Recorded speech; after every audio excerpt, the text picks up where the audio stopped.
Hi guys, welcome back to the Squashcast. I'm Rob, joined once again by Jesse. Jesse, last week you spoke to Paul Carter in last week's episode. How was that for you? No, great. Someone like Paul Carter coming and paying a visit to Surrey Sports Park where we're based at. Fantastic just to sit down with him for half an hour, get his insights on the world of squash. We're lucky enough as coaches in the UK to get quite a bit of first-hand contact with Paul Carter. His role is coach development, so he tends to contact us, once every couple of months, even less than that. Sits down with us, talks about our developments as a coach and what we're doing next. So just to have someone with that amount of knowledge and wealth available to someone like myself as a coach is brilliant. He puts himself out there and he's a good mentor. And yeah, it was really interesting to hear some of his points of view about the Egyptians coming through, the current game, where the game's moving to. And we think we agreed on some of it. Some of the stuff, look, everyone's got their own opinion, and it was great just to have his kind of 2 cents and his opinion on it. So hopefully this is the start of a few things on the Squashcast where we can get a few more guests in. I'm going to be making a few phone calls and trying to get a few players involved at some point soon. So hopefully that was the first of many guests that we're going to have throughout the season. Yeah, it was a great interview and I really enjoyed listening to that. So you've known Paul for quite a few number of years. What are the key things you think that you've taken from what he's talked to you about and brought into your coaching? Paul's really good in the sense he's not a one-style-fits-all coach. I think that's the big message he's given across to us. It's not being too stubborn in your ways, not being too stuck in your coaching methods, and he's always trying to innovate and push things forward. So, for me, it's been great just to kind of hear different sessions that he's starting to do and the way he encourages us to find different ways. He's very big on the player-athlete type of approach to coaching, so if you've got a squad of 3 or 4 or 5 people, it's not necessarily a one-fits-all situation. Yes, your session might have a certain theme and based on a theme and everyone's doing similar things, but the way you have to speak to players is slightly different. If you've got an introverted type player or an extroverted type player or people who learn in different styles, that's, I think, the main thing that he's mentored us really well with. In the past when I came off the tour and started coaching full-time, it was kind of like I did what I've always done in the past and did what some of the coaching I received. And to be fair, it's evolved so much in the last few years. And just look at the modern game as well, the way the modern game is going and the way we've spoken about on the Squashcast. I think coaches have to adapt their style. And yeah, me and Paul, we spoke for another 40-50 minutes after that, just about different different coaching methods. And we were debating, do we sometimes get too complicated as coaches? Do we need to strip it back to basics, or are we doing the right thing, kind of innovating and pushing it forward a bit? So some really interesting stuff that we were batting around there. Yeah, I thought it was quite interesting that he thought that the game's developed to a point where when they reduced the level of the tin from 19 to 17, that he might think it might get even shorter. Did you have any thoughts on that? Yeah, that was quite a curveball. I didn't expect him to say that. I don't think it will do that personally. I think the game is spot on as it is. The innovations are probably going to come with the players themselves, the style they play at. So I think innovations on the court, lower tin, lower outlines, different dimensions, I don't think that's going to change personally. I could be wrong. I think the innovations will be more, rackets will innovate, but I think they've got to a point where they're so good as they are. I don't think there'll be much more improvement in the racket innovation. The athlete's fitness, the athlete's brain, the athlete's racket work and hands are probably going to be the big bits that are going to be innovating in the future. Yeah, I don't think there's a lot more we can do to develop racket technology, and I don't think it's worth changing court dimensions, considering that it's kind of the FIFA way of thinking for football. They wanted it the same at the top level as the bottom level, and I think that should be the same for squash as well. So that was a great interview. We look forward to getting more situations like that in the future. Now we're going to go on to a little bit of news, and last week it was announced that the Al-Aram tournament will be hosted this year once again in Giza in Egypt, next to the pyramids. Last time the pyramids were the backdrop for a tournament was 2006 for the World Championships. It's going to be great for the sport. No, absolutely brilliant. Me, for one, as a kid, I used to have the poster up of the backdrop of the pyramids in my room. It was the '96 championships, that one. I think the iconic, famous one that everyone knows. But yeah, it's been 10 years since they've hosted it there, and amazing that it's back on now, and a lot of social media presence, and you see a lot of the players are tweeting about it, talking about it, and it's great that there's a massive buzz for it. It's coming up between the 17th and the 23rd of September, so relatively early on in the season, almost before any of the big stuff kicks off. Yes, this is as big as $100,000 event, but yeah, it's a really early tournament, so it'll be really interesting to see if players are slightly addressing their summer training sessions differently, considering this tournament's on maybe a little bit earlier than people expected. Yeah, $100,000 as a top prize is a pretty big one. I think a lot of players will be pushing towards that. We've had a recent few tournaments that have been plagued a bit by the sand blowing up in Egypt and the Middle Eastern countries where tournaments have been held. Any thoughts on that? Yeah, obviously not ideal, but I think the backdrop you're getting is fantastic for the game. You know, the players are willing to accept the little issues of that, and the organisers get on and they sweep and they do the best they can. I hopefully don't think it's going to make too much of an impact, and with a bit more experience, you know, this is paving the way a little bit. You know, okay, yes, Al Aram was in '96, but the way the tournaments are getting organised, I think the organisers are becoming smarter and more savvy in ways to stop sand and condensation and stuff getting onto the court. So me, for one, really looking forward to it. I think I'll be glued to that tournament, and hopefully we'll be able to report pretty soon after the event on some of the results and some of the thoughts we have on it. Yeah, it's going to be a great one to watch. I assume it'll be on PSA Squash TV once again. Sticking with Egyptian news, we've got a quick one here with Ali Farag and Noor El Tayeb getting married recently.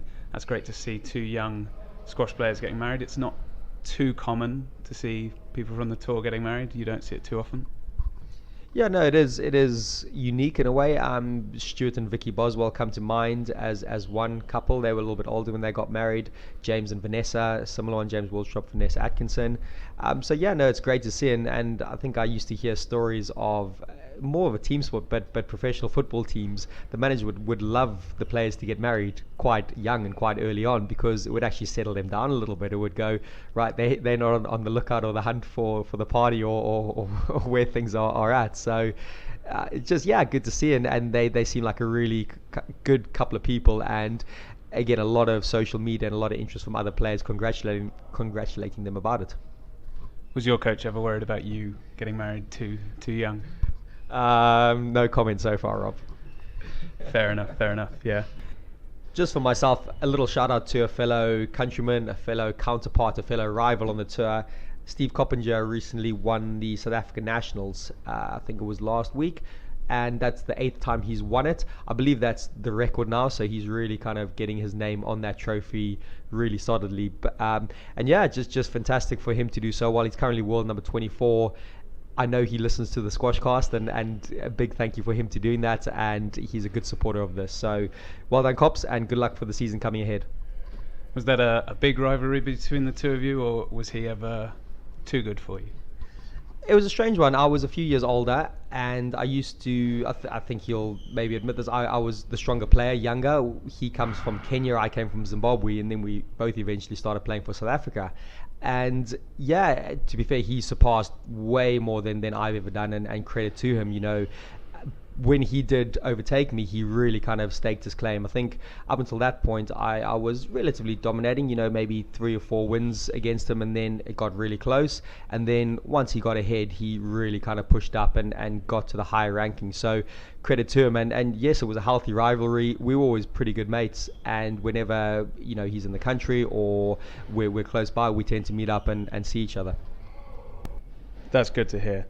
So moving on, we've got the retirement of the 33-year-old Laurens Anjema. Been on the tour for 15 years, and one of the few Dutch players to make the top echelons of the sport in recent history. You played with him a few times.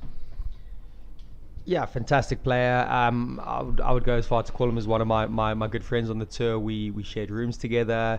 I was lucky enough to be with him when he experienced his first Jarvis Cup in South Africa. It's basically the county tournament, county championships, but it's over the course of a week, and it's quite a well-known event worldwide now. It's a very intense week of squash, and Laurens Anjema was playing number 1 for Gauteng at the time, which was my province.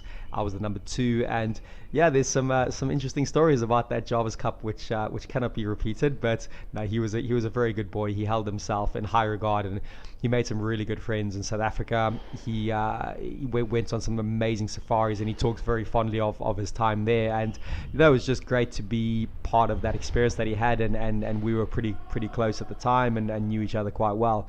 So it's a shame that he hasn't quite been able to get back to where he was in the last year, 18 months, plagued by loads of injuries. He got up to world number 9, the highest Dutchman ever to do so. And he also got 12 tour titles, which is that's fantastic on anyone's CV. So, had achieved a lot, but probably had a lot more to offer. And he doesn't regret his retirement. He said he's at peace with it. But he described it quite interestingly, like, being a brave fool by just keep on persisting with the injuries. And there was that fine line, which he thinks he was getting a little bit wrong in the last year. So, credit to him, and good luck for what he's going to go forward within his career and future. Yeah, it must be quite difficult to almost be forced out of what you love doing. That kind of brings us on to our topic for this week, which is I'm going to ask you about how you decided to move from the professional side to the coaching side. It must have been pretty tough for you. Yeah, it was a natural evolvement, if I'm honest. Played the tour for nine and a half years. Did relatively okay. I thought, enjoyed my time, saw the world, represented my country a number of times, played some Commonwealth Games. So I was very happy with that. Unfortunately, I wish I could have got higher, like I think any player would have done, and reached the top echelons of the game. And it wasn't a forced retirement from my side. It was a conscious decision to do it. But my last 6 months on the tour before I decided to properly stop were horrendous. It was a hard slog. Every tournament just felt like I didn't want to be there. I was turning up at tournament and already thinking about booking my flights home. So I basically lost the love of the traveling. The traveling did get on top of me a bit. There was a few more comforts back home. Things at home were going well. I'd met my wife, who's my current wife now, and we were dating, and it just seemed more sensible to stay at home. Things were going well. I was picking up some coaching. Almost the comfort zone was there a little bit more towards the end, and the hard slog, the hard yards that I'd put in to get to that point just didn't seem as attractive. And I basically, when I decided to call it quits, I completely just went off. I was like, right, I can't even see a squash court for the next 3 to 6 months. Moved back to South Africa for a bit, and me and my mates invested in a restaurant, and the last place I wanted to see was a squash court. I'd basically burnt out of the game completely. And it was probably the best thing that I could have done at that time, because I think if I had transitioned naturally into a coaching role, or stayed in squash, or try to kind of do a bit of a hybrid of both, I think I would have resented the game even more. I think I would have not been playing now or even coaching now. And actually having that clean break was probably the best thing for me at the time. And yeah, when I wasn't at the courts and wasn't playing, day by day, week by week, I got the itch back, I got the hunger back. And eventually it led me back around to starting a bit of coaching again, and kind of move back to the UK and get myself settled over this side. And when I decided to really wrap my head around that and invest in coaching and going, right, this is my time to do it, it's been fantastic. I've progressed up the coaching ladder, so to speak, and really enjoying what I'm doing now. Giving back the great stuff I received, and created my own academy to help young players and young professionals on the tour, and just loving it to bits now. So it's a hard battle where to go when you retire. Squash, you don't have the luxury of retiring and becoming a pundit, so to speak, or living off your salary. You just don't earn enough for that. So even someone like Nick Matthew, who's been at the top of the game for many years, he's going to have to consider pretty soon what he's going to be doing. It's probably going to be involved with squash, but he can't just not work, in a nutshell. So it's a constant battle that all squash players have to think about. And I think if you ask most squash players that get onto the tour and play, they don't go into it for the money. The money is a nice little bonus on the side. The money's not very good, as we all know, but you don't go into it to earn a lot of money and become rich and famous and wealthy. You go into it for the gladiator type fight, the battle, touring the world, making mates, and everyone's got different characters. So when you do come out of the game, it's hopefully your character well enough to kind of take the path you want to go down. And yeah, mine eventually led back to coaching and coaching at a relatively good level and running a pretty good club. And I love it to bits. It's a fantastic thing I do, and I look back fondly with my time as a professional player, but it has molded me a little bit to what I'm doing now. So, there are things I would want to change and do differently, but where I'm at right now, couldn't be happy with life situation, club, coaching, family life, which is fantastic. So yeah, it'll be interesting to see where LJ, link it back to him, where he ends up. He's such an attractive kind of character as a person. He's got so many friends out there. I'm sure he's made some contacts maybe over in the States. You go across to America and there's some really good coaching jobs over there. And especially that he's been top 10 in the world, that holds a lot of weight. A lot of the, say, American clubs or American universities like to have that name on their books. So someone like myself, maybe, didn't get to the high echelons of the game. I might be slightly behind someone that was a top 10 in the world, regardless of maybe coaching abilities. So, I'm sure he's got a few things lined up, whether it's in squash or whether it's in something different. We'll have to see, but wish him all the best, and hopefully he likes the Squashcast as well and can kind of promote it a little bit for us. Yeah, that's a great insight to how people have to cope with hard issues, and I think it's those kind of situations that allow you to decide what you want to do next, and whether or not staying in the sport is right for you, or whether you can, like you said, you bought a restaurant with your friend back in South Africa. You could have gone on for that, but you could have also stayed and kept doing what you're doing now. Yeah, so many factors will be taken into account when someone retires. What their support network is like, their family, their money situation, whether they're just going to go into their next phase of life and just get a career and a job. So someone like Dal Harris, for example, I'm showing my age here a little bit, but he was maybe top 4, top 5 in the world, British national champion, fantastic player in the era of the Khans and that. And he's a fireman now. He completely stopped squash the day he retired and went into to become a trained fireman. He still played a bit of league and stuff, but that's a complete different career path. So, I can't think of many examples off the top of my head on the spot, but there's a lot of squash players that when they would have stopped the game, would have gone into a certain industry or career. An interesting example is Amir Mansi, the Egyptian, who was a fantastic player. I think he got top 50 in the world maybe, and he's now the promoter of all these big events. Al Guna, I think he's also doing the Al Aram, and it's brilliant. He was the same age as me, and we had some good battles. And it's great that he's kind of gone very business minded, but all for squash, to run big events and stuff. Yeah. Do you think that in the nowadays where we've got these huge personalities throughout the top 20 because of things like PSA Squash TV and all the coverage on YouTube and Squash Skills and all those new social medias, that there are more options for players coming out? So you've got Joey Barrington commentating, and then you've got Rami doing so much coaching. I know he's not retired obviously, but they've got so many more avenues that they could then go down. Yeah, possibly. The social media side of things have been fantastic, and everyone's knowing the players more. So yeah, I think when the game grows, there might be more avenues in punditry, the commentating. Ideally, if it becomes more live, there might be people in the studio talking about squash live, which would be fantastic. But even with that, like promotion of events, corporate sponsors, if the game grows and gets bigger and bigger, there might be more avenues for retired players to basically reinvest in the game in different ways, not necessarily just from the coaching side. So yeah, it'll be interesting to see it. It feels like this current crop of players, if we look forward 10, 15, 20 years, it'll be really interesting to see where their involvement is with the game. Because like you said, big characters and I'm sure quite household names within the squash community and squash fraternity, that what they're going to do once their playing days are over. Yeah, I look forward to buying the next autobiography from the next world number one. So anything like that's probably going to keep squash fans going. So we're going to bring this week's episode to a close. Just want to thank everybody who's been listening over the last few weeks. Don't forget, if you're new to the show, we have all our episodes up on YouTube. You can download from iTunes, and follow us on the Facebook page for all the latest updates. Yep, just to echo Rob's thoughts there. It's been some good social media so far on it. Keep helping us, guys. Keep plugging it. Keep telling people about it. ideally, when the season gets a bit more underway, we'll be able to report more on some tournaments and some maybe controversies in tournaments and that type of stuff. But for now, hopefully, each time we do one, we'll maybe pick a different theme and talk different topics. And like I said, we'll hopefully get a few more guest appearances coming soon.